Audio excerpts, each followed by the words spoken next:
would like to have the staff bring to us some information in the future, obviously in the early part of next year, where we can weigh the pros and cons of being a member of the cable franchise, because I think that there would be some actual very big advantages to the city to leave the cable franchise. We could probably make more money and do a better job. And so I would ask the staff to gather some information so that we can have a discussion about that next year.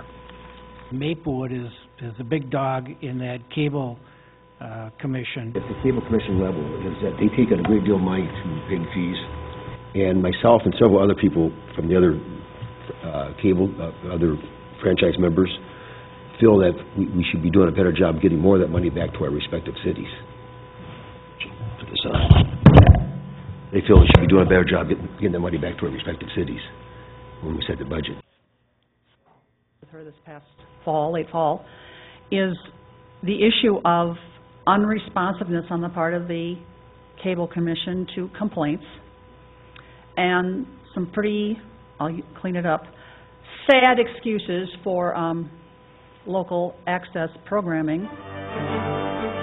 Welcome to Off the Record News. I'm your host, Diana Longry. Thank you for tuning in. Off the Record News is brought to you live from the SCC studios out of White Bear Lake. Tonight, it's April 3rd, 2013. As I mentioned, our program is live, so I encourage you to call in with any questions or comments that you may have on our topic this evening. Now, before we get started with our topic this evening, public access under attack, I want to give you an update on a program that we had a couple of weeks ago. The program was entitled Patriot Act, Free Speech Criminalized. Well, I want to give you an update on that program because it's been very successful. We have uploaded the program to YouTube, which many of our programs are on YouTube, and that program has now hit over 1,700 views. And that's quite an accomplishment for an hour show. And as a result, also, my guest has indicated to me that as a result of that interview and that show, she's been invited to go to a conference in Syria. This program has made a difference, not just here in our community, but it's making a difference throughout the nation and possibly even in another country. Public access TV, especially for those people who live in Maplewood, I believe is under attack. Now, back in January, we had our program was Public Access Under Attack #1, because at that time the Maplewood City Council and top administrators were talking about the potential for pulling out of the Joint Powers Agreement and not being part of the Cable Commission here in our area. And why did they want to do that? Well, some of the reasons were, and I'm paraphrasing a lot of what was talked about in that first program and the clips that we showed. One was because they felt that they could do a better job of using the airwaves. Number two, they would be able to use the money better because they had ideas on how they could use the money that would be coming to them as a city rather than having to share it with other cities in the Cable Commission. And as a result of that show, they've changed some of their approach, and yet much of their approach is very similar to what was attempted by Maplewood many years ago. It's almost like, well, deja vu. And I have looked through my archives to find some of that film footage so that you, the viewer, can take a look at what happened back in 2004, 2005, and hear what was said back then, and then compare it with what you're hearing today. And I'll let you decide what you believe is going on. Is it the same thing, or is it something different? Personally, I think it's the same. It's kind of like one of those retread tires. You know, you just, it's a tire, you have to put a new tread on it and see if you can make it go a few miles further.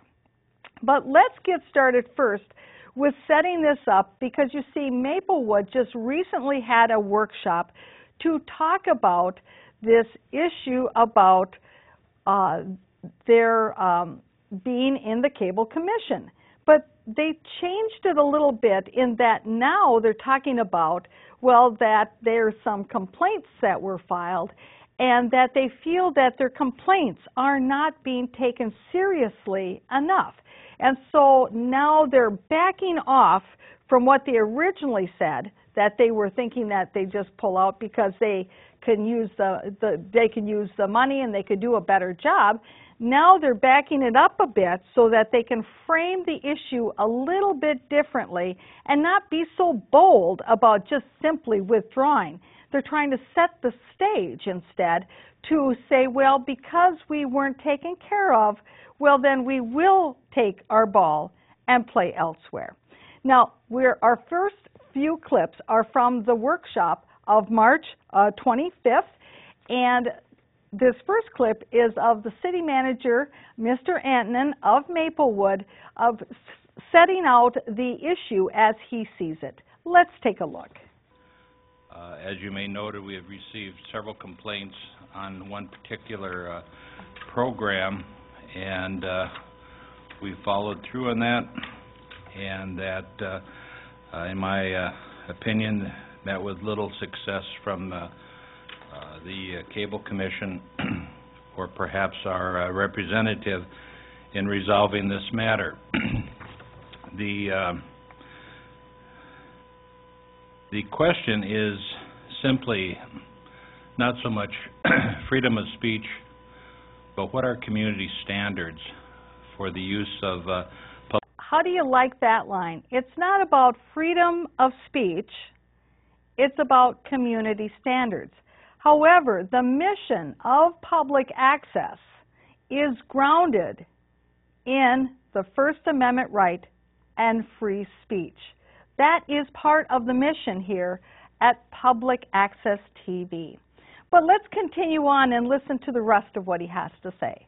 And in my opinion, we are poorly served by at least one of these programs in that regard, that I have not been able to determine what the community standards are for this. Therefore, as I mentioned in my memo, there are several examples I see as certainly hate speech that have been perpetrated by some people, certainly in bad taste, if it doesn't meet the threshold of that. So the discussion is basically what the council wants to do about it. I outlined several options. The first would be to do nothing. The second would be for the council to ask the Cable Commission to review and determine what are appropriate community standards to be viewed on the public access channels. And the third is to perhaps consider other sources for the uses of Maplewood's PEG and franchise fees. I'll be happy to answer any detailed questions.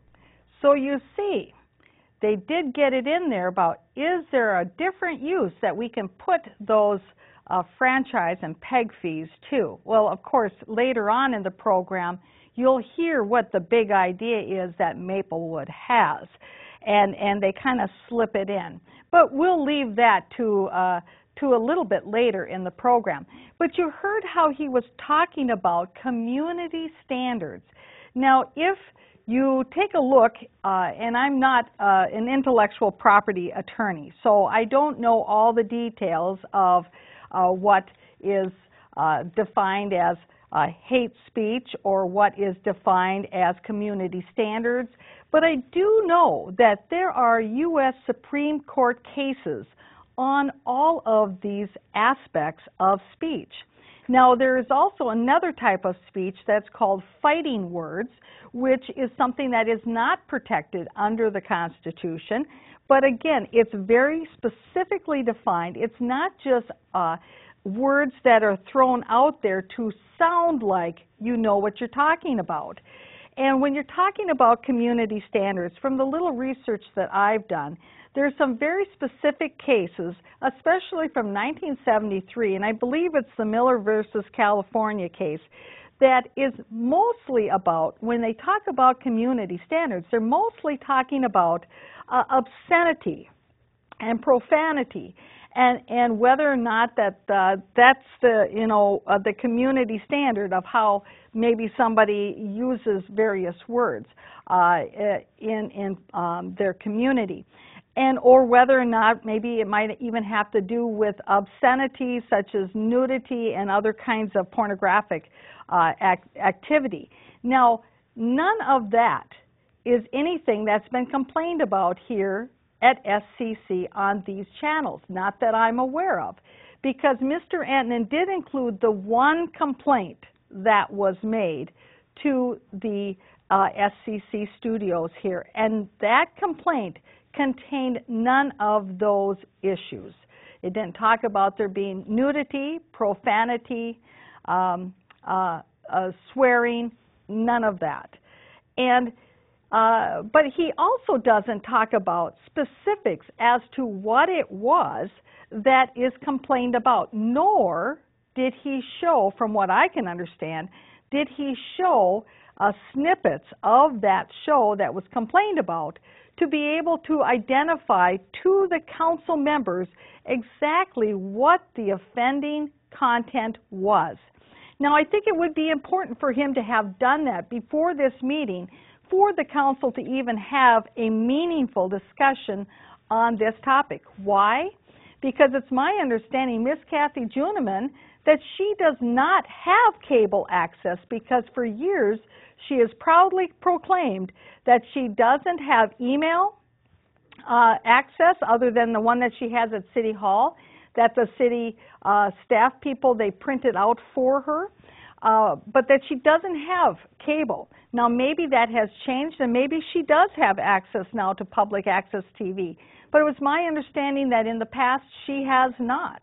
Now, during the meeting, Rebecca Cave, I don't believe she ever saw the show that was being complained about, because she too asked, well, what was the content that was being complained about?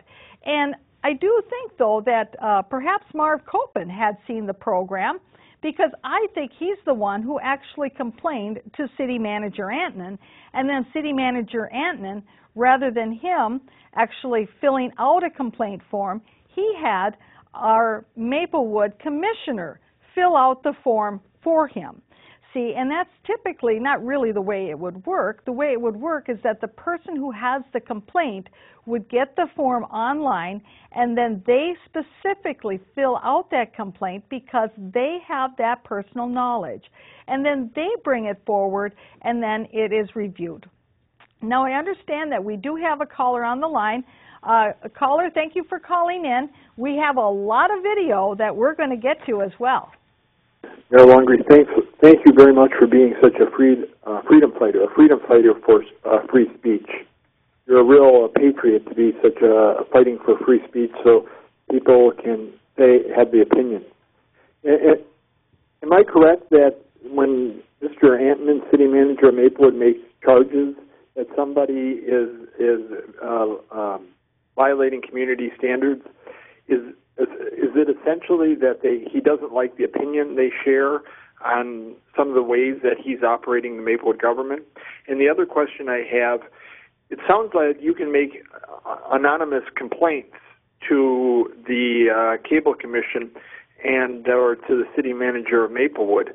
I actually thought there was a policy that if you didn't like something that the city of Maplewood was putting on, or that the public access was putting on, or the government access putting on, you were required to put your complaint in writing and sign your complaint for transparency and just part of the rules. I was under the impression that there were very clear-cut processes and rules, to make a complaint, and yet nobody has any names, nobody has any details. Is there something missing there? Thank you. Well, thank you for bringing that up. And yes, it's my understanding that there is a very clear-cut process that if a viewer of our public channels here has a complaint, that they fill out a complaint and then they submit it to the appropriate person here at the SCC studios that reviews the content, the program, and looks into it to determine whether or not if it has violated any of the rules that we have here. Because every producer that has a program on our channels here has to sign a form that says what the rules are and that they will abide and comply with those rules. And it's my understanding that the program that was being complained of, not this one, but this one could be next, but not this one, but the one that was being complained of actually was found not to be in violation of the rules that the producer signed with their agreement. Now, let's get on to the next clip that we have and listen a little bit more into Maplewood's idea.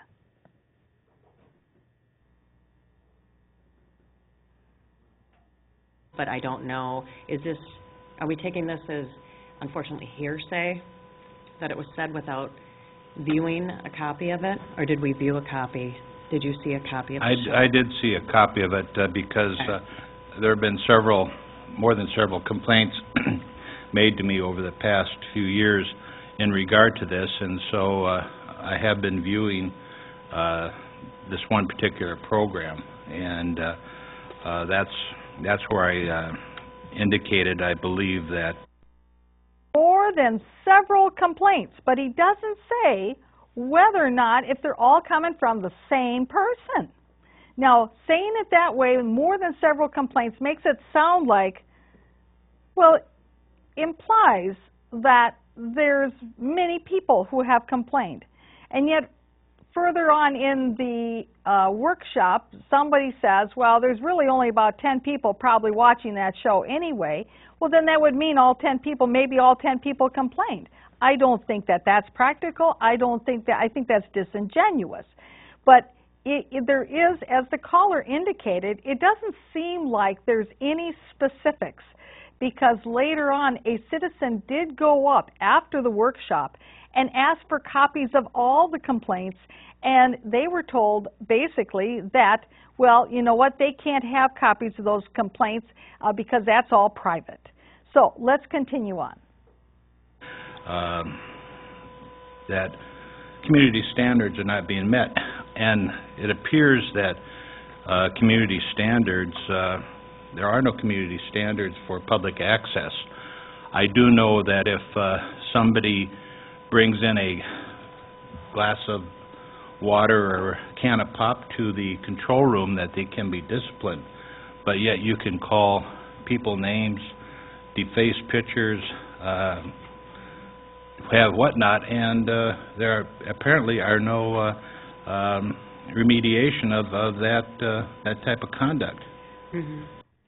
However, I think on the other hand, if you were to look at those items that he was talking about, you probably would find that there are political cartoons, that there's political speech, and that, of course, is protected under the Constitution.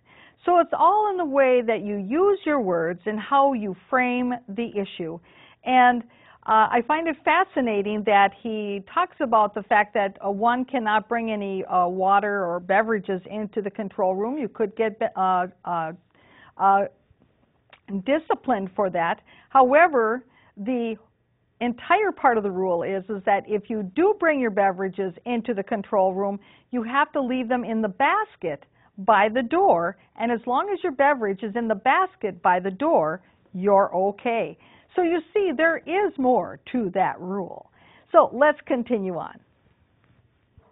Free speech, I'm talking about the appropriate community standards that the Cable Commission should take this under consideration, and if they don't come up with some type of community standards, particularly in regard to as a Comcast subscriber, this is on my nickel.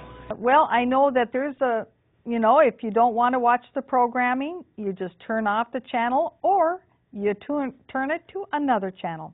But now let's take a look, after you've heard this now, let's take a look at some of the issues that our Maplewood Cable Commissioner had to address to the council back in May of 2004. Because you see, this issue came up in 2004 when Maplewood City Council members and administration wanted to control free speech on programs here on public access TV.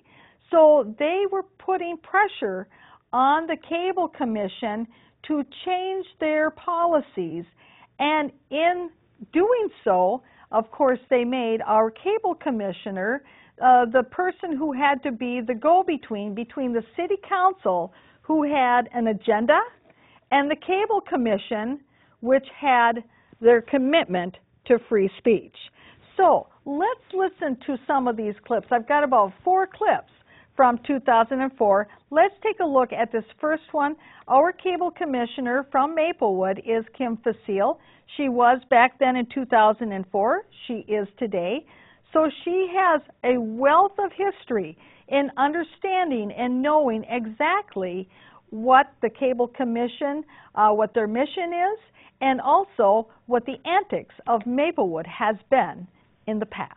Let's take a look. This has been a very interesting issue that has been brought before the Commission, and the Commission was actually directed the Channel 15 Committee, which I sit on, to look at this. And I guess in essence, there were concerns that, there were concerns that there was some programming on Channel 15 in particular that were produced by the public that weren't accurate and cast a negative light on, in particular, members of the city. And it was a concern that this was having an impact on the reputation and the credibility of the city and its ability to do its business in the community. And so we were directed particularly at looking at the issue of defamation.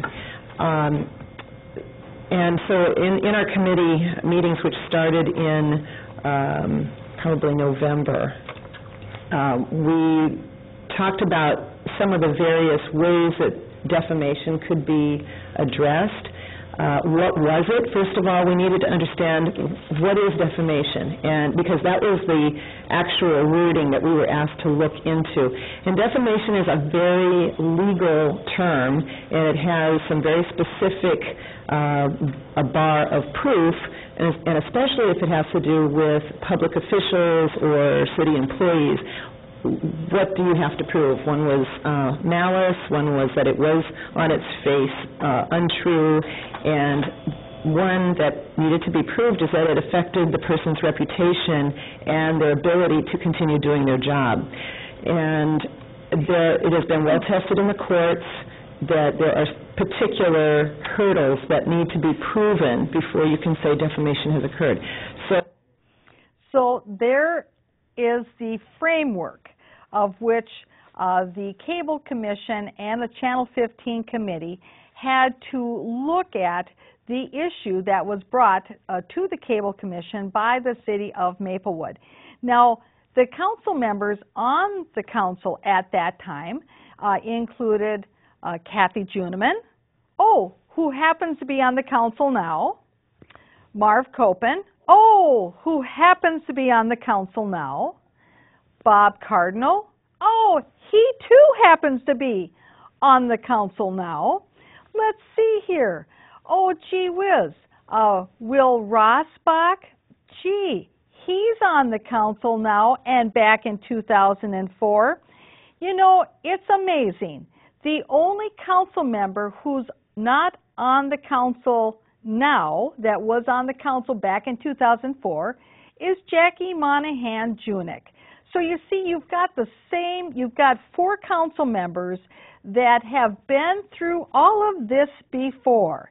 They were the initiators of this before. And now, with the help of Mr. Antonin, they are the initiators of this once again. But because they learned a little bit from the last time around that they can't really frame it in the cloak of libel and slander, they've come up with a little bit different spin. Let's talk about community standards instead. So let's continue on and look at the next clip. We were given three options. One was our current, we actually documented what our current policy is, which had to do, it was more of an administrative process as it is, as this option 4 was. But we were actually only given three options by our attorney. One was the current mode, which someone presents a complaint, and then the attorney for the Cable Commission and the Executive Committee and the Commission itself have the option of how to handle that. So they make the decision internally, kind of like an administrative process. The second option was to turn it over to an administrative law judge, which would be more on the lines of mediation or arbitration, and that would take it out of the potential bias of the Commission and anyone else that might have been affected internal to the Commission. Now, of course, in order to come up with all these options, the Cable Commission's attorney, Mike Bradley, he, of course, had to come up and formulate different options. And that costs the Cable Commission money to be hiring their attorney to be coming up with all these different kinds of options in order to propose them to Maplewood in an effort to solve their problem. Well, you see, I believe that that's exactly what's going to come up again now that they're proposing and coming forward to the Cable Commission and saying, we want you to establish community standards for public access TV. So you see, that is going to be what's going to happen next, is that they will be sending a letter to the Cable Commission asking for these community standards to be set. And so then the Cable Commission will have to expend legal fees in order to answer Maplewood's question about community standards. Let's continue on. I asked for the city to come to me with something in writing that more closely reflected what kind of policy you would like to see enacted by the Commission regarding defamation. Didn't get anything in writing, so it became kind of frustrating situation for me because I didn't have any. So, of course, the reason, of course, it's hard to put the kind of policy that they want in writing is because it would show exactly what their motivations would be. Because I believe that the policy that they wanted in place was simply to say, if we say that such and such a show is not appreciated by the Maplewood elected officials and the administration, that you will just simply take them off the air. That is the policy that I believe that back in 2004 that they wanted. They wanted it in such a way that the elected officials could say, we find this program to be offensive, so therefore, because we've said so, you will take it off. Well, of course, it's very difficult to put that policy in writing because certainly they know that that policy would not hold water. So instead, they wrote down no policy. And in place of that, then the commissioner, in order to be able to, to keep open communication with the council members that have appointed her, she did what she could do to try to propose some kind of a compromise, maybe a policy that would appease Maplewood and might be agreeable to the Cable Commission as well. She's in between a rock and a hard place, in other words. So let's take a look at what kind of a plan, an idea that she tried to come up with the best she could. To go back to my committee with, I didn't have anything to go to the full commission with, because they can't vote on an idea because we're talking about a policy change. We need to have something in writing that is implementable and can be discussed and argued over and what have you. So I decided to draft this option 4, which essentially says we'll have a peer review board that you could bring a complaint to, and the peer review board could be made up of any number of combinations of people, but I included other public access producers, staff people, and a member of the commission. And that option I submitted for consideration and feedback to the city.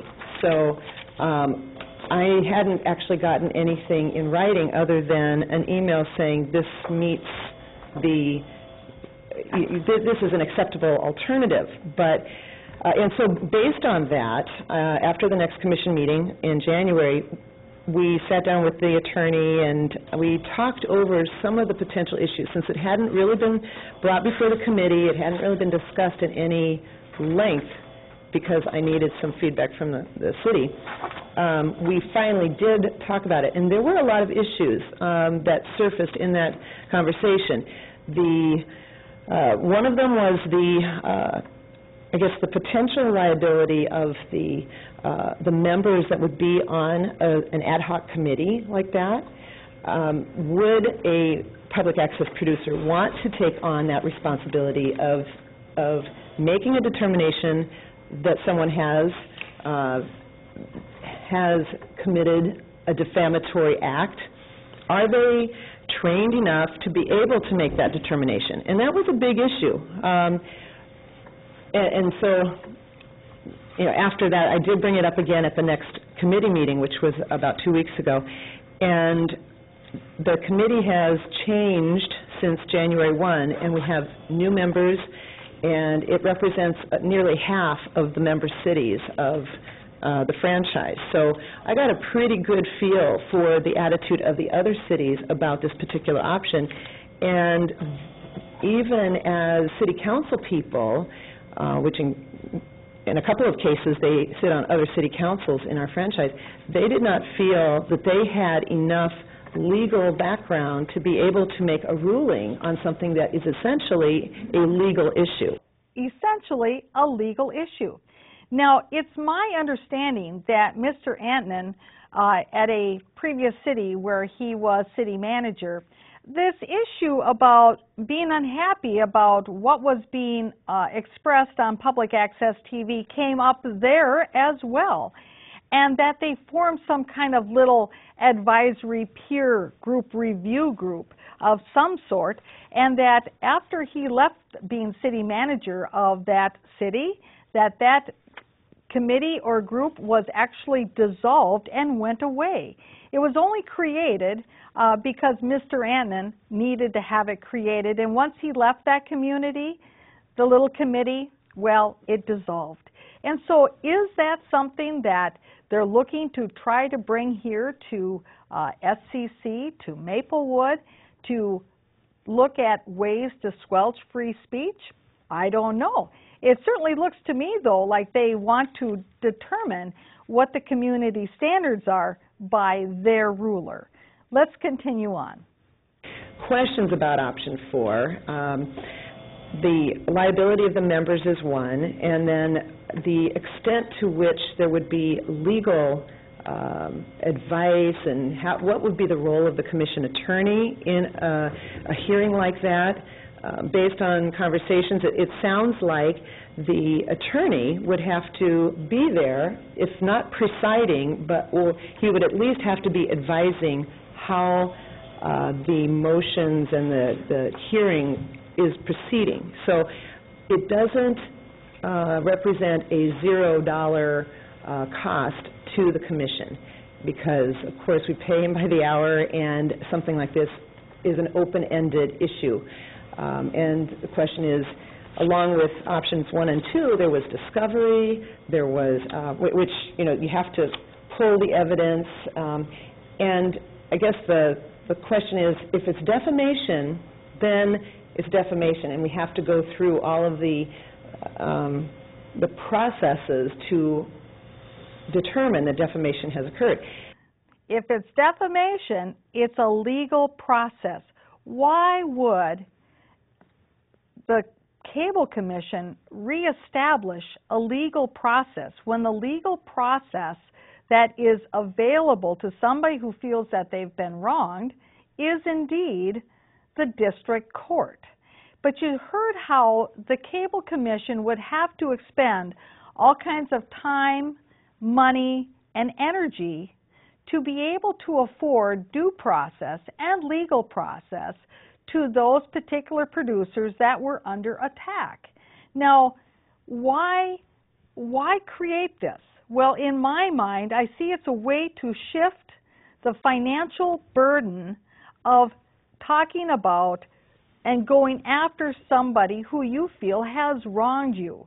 Now, if a council person feels that they have been defamed or there's been slander, you know, they can go to the district court system, but they will have to spend their own $320 for the filing fee. They will probably have to hire their own attorney rather than using the Cable Commission's attorney. They will have to go through their own discovery process, which of course could be thousands of dollars. But you see, this is a way to shift the financial cost burdens from those particular city council members who don't like what's being said on public access TV over to the Cable Commission and asking them to be the police dogs for the unhappy city council members. So let's continue on. Then option 3 is fine. If the issue is something other than defamation, I guess that's what I'm getting at. And that's what I haven't been really clear about, because if the issue is defamation, we should be satisfied with a legal determination that defamation has occurred. If the issue is something other than defamation, then I need to determine what is the other issue and what other policy will address that issue in the best way and get the desired outcome. And that's my real question for the City Council, is what is the issue? So you see, that question that was asked back in 2004 is entirely relevant today. Maplewood City Council, what is the issue? Well, now they're trying to pretend it's community standards. So now let's take a look then, as this issue percolated, then finally the Channel 5 15 committee had a meeting in 2005. And we've got 2 clips from that. And the first one is talking about then this final proposal, the one that Maplewood was most happy with, and talking about what it would mean to the Cable Commission. Let's take a look. Concerns were that there were slanderous statements they felt that had been made on Channel 15 Public Access, and they were they had questions about whether the Commission would address those kinds of complaints and how, and then that sort of sparked a policy discussion in the committee to look at the matter, look at the current policy, the current law, and try to identify any alternatives for maybe spelling that out or addressing a different sort of policy than what's in the current policy. So in any event, the committee identified 3 alternative options for providing some more specified detail as far as a method for handling defamation or slander-related complaints. Those 3 options, which I think were about a year ago now when they were finally put together, was one that sort of looked at the sort of detailed outline of the Commission's process and added some more into that in the written policy, and that was that the Commission assumed the responsibility to take the complaint, adjudicate it, investigate it, discover the facts, look at the applicable law, and then make a determination as to whether any unlawful kind of content on the channel was put forward, and then if so. And so, as you heard, a whole year has gone by. Again, the Cable Commission and various commissioners on various committees talking about all these different alternatives, trying to, again, figure out what is it that they can do that is any different than what the legal system would do if somebody had a complaint about libel or slander. And in the end, as we go to this next clip, you will see what the Cable Commission's attorney, Mr. Mike Bradley, has to say. He sums it up very cleanly, very simply, and it's very understandable. Okay, thanks, Tim. Our recommendation has been throughout the process of the safest way for the Commission to proceed on this issue dealing with unlawful programming and related First Amendment issues is to have the complaining party take the accused party to court. If you don't like what somebody has said about you, you feel it's slanderous, it's libelous, take them to court. Because you see, that is the proper venue. You've got a judge, you've got the proper procedures, you've got due process for both sides of the issue, rather than trying to create some other kind of system that cannot replace the legal system. So now, that was back in 2005. And there's all this talk about the community standards. And that was the first part of that workshop that Maplewood had in March of 2005, this talk about community standards and about how they just, they just feel that there needs to be community standards set for public access TV.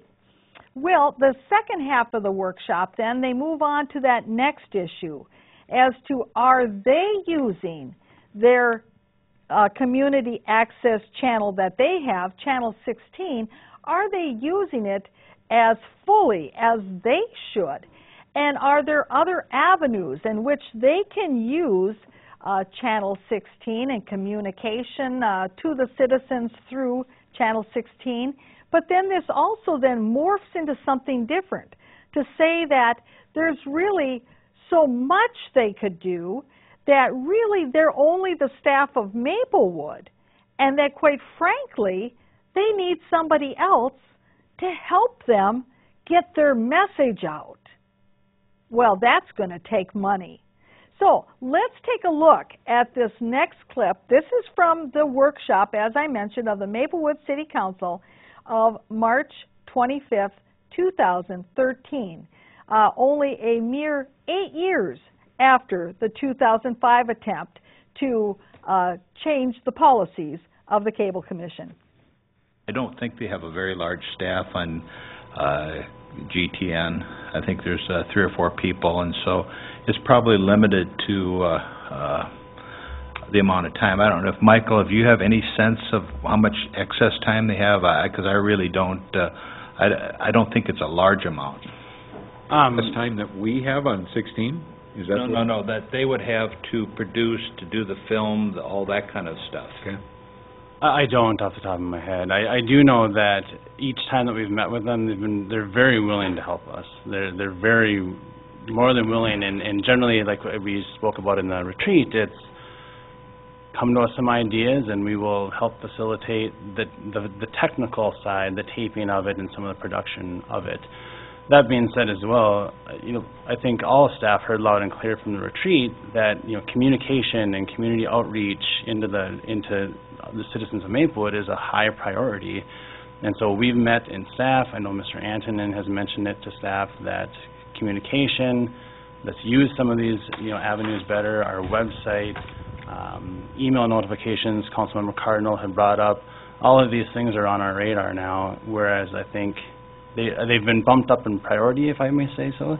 We may still not necessarily have the resources to get to where you may want it to be, but at least we can get that information to you. So you heard it. Communication has been bumped up the priority ladder. Now, of course, communication should have always been number one.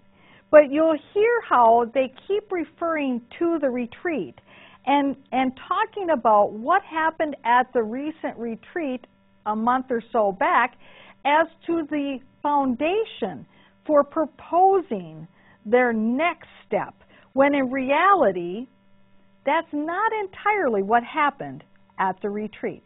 But let's continue on with these workshop clips.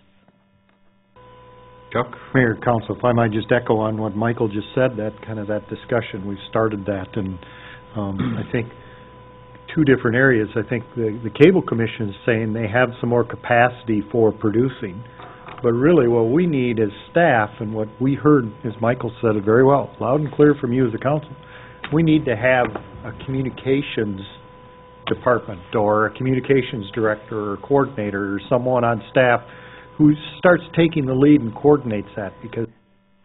So there you heard it. So now we've come full circle. We've got our moral outrage. And we want you to satisfy our moral outrage. If you can't do that, then we're just going to have to do the job better ourselves. We're going to go and we're going to pull out, take our money, and create our own communication department, and even a department head. And where will we get the money to pay for this? Those PEG and franchise fees. Now, you see, there's a whole lot packed into that 1-hour workshop that we could probably spend hours on unpacking all the information that's been said at that workshop and compare it against other meetings and other comments in other places. But if anything can be taken away from this, you can see the way that this has been strategically positioned in order to be able to justify a potential pullout from the Cable Commission and the Joint Powers Agreement. Let's continue on and find out what else they have to say.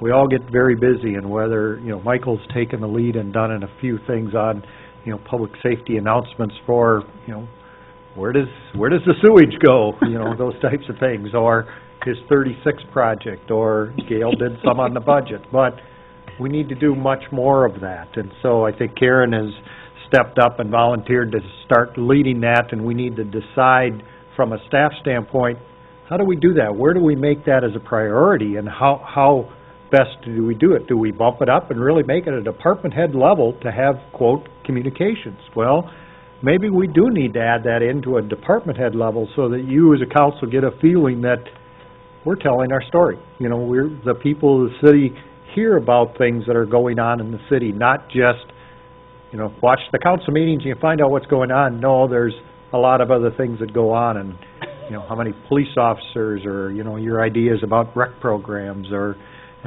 Fish Creek, those types of programs, I think, are the area that we want to go.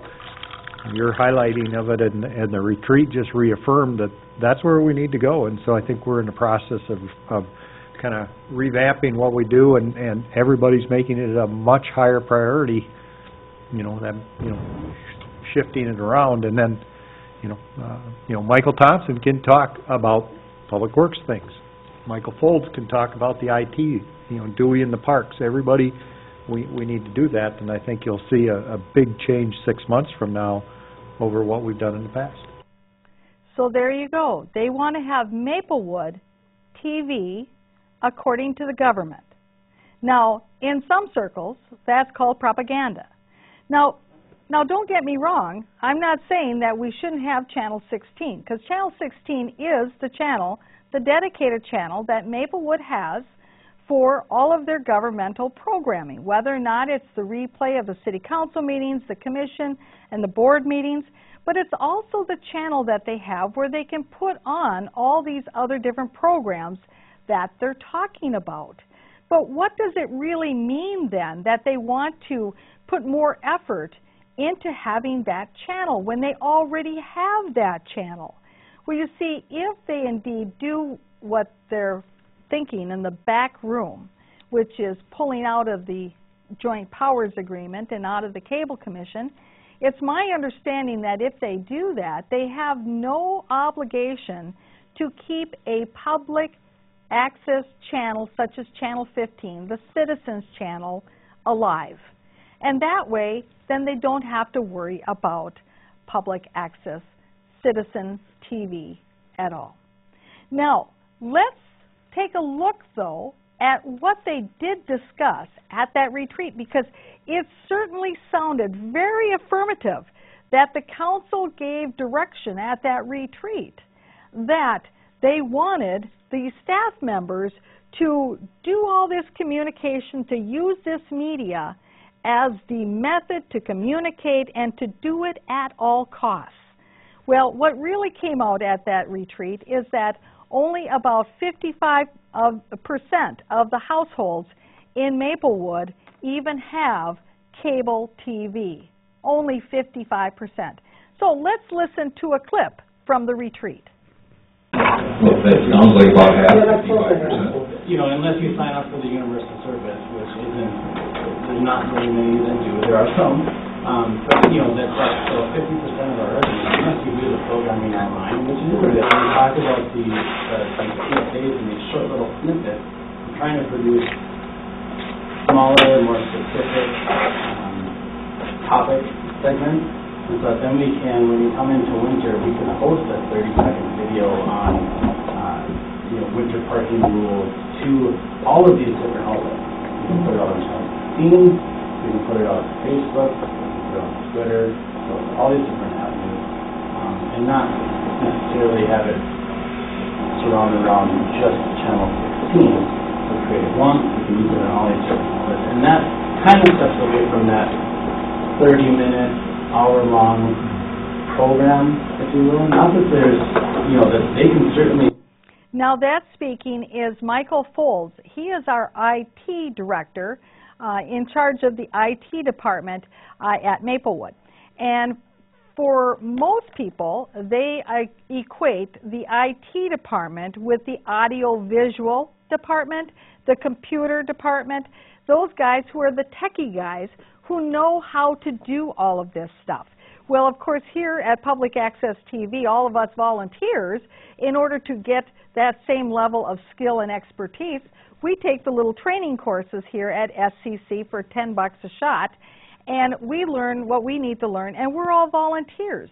Now, of course, the IT director is indeed a department head at the city of Maplewood, and almost all the department heads that I'm aware of in the city of Maplewood make at least $90,000 a year. So, we have department heads. We have a department head who is indeed the techie person for Maplewood.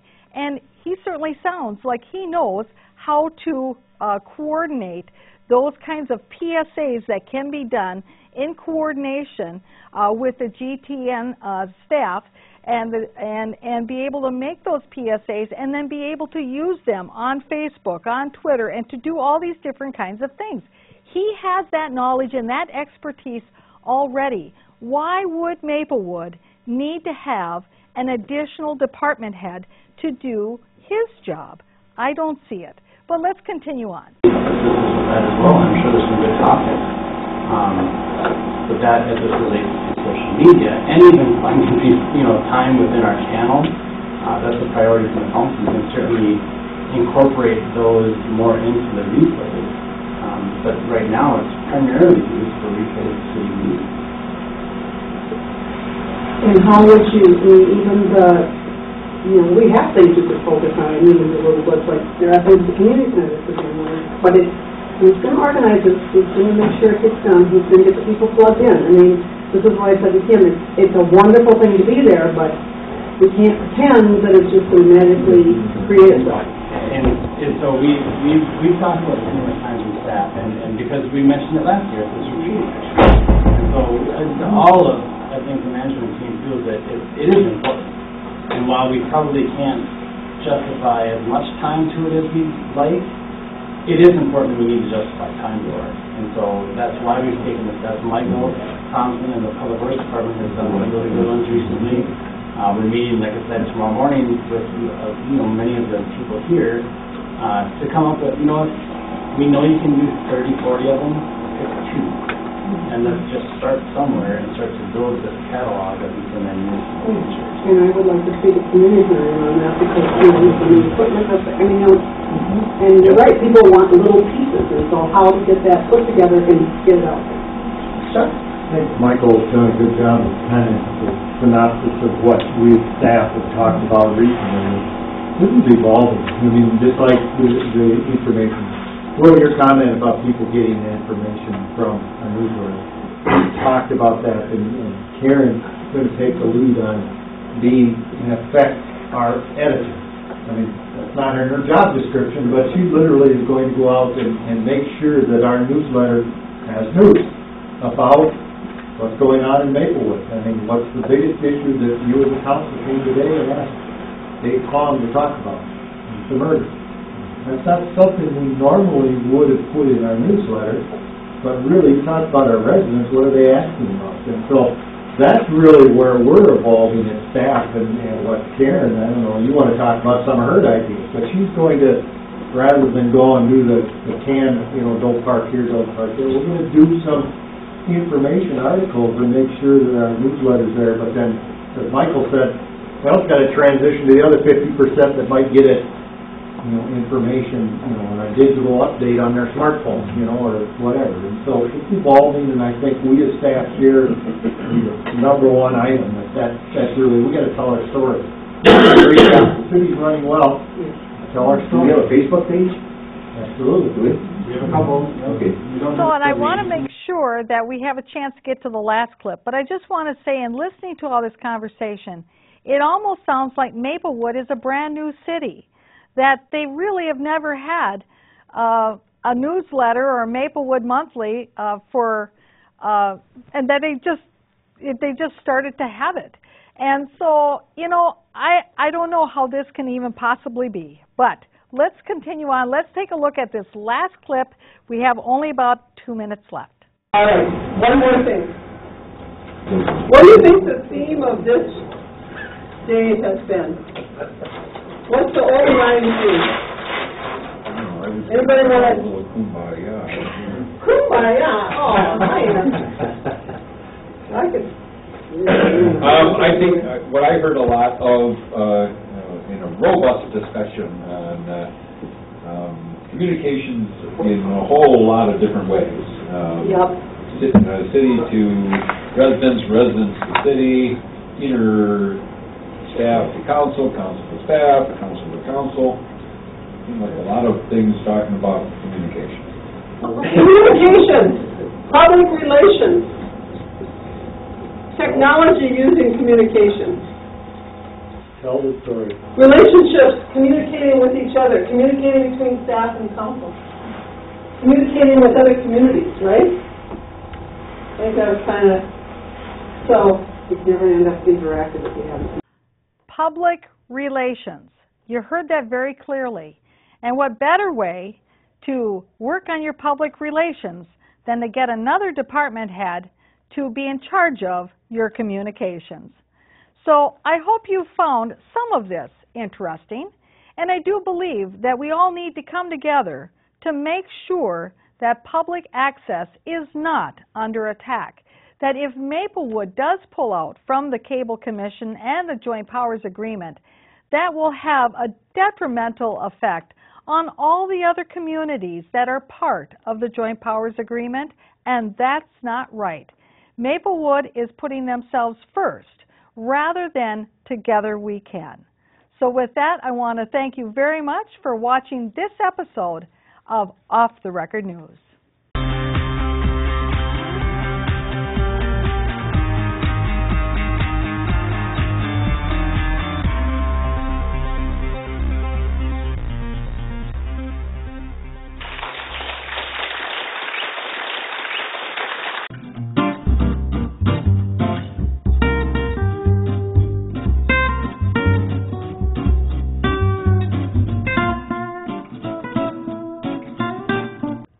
Are you concerned about peace, justice, and jobs?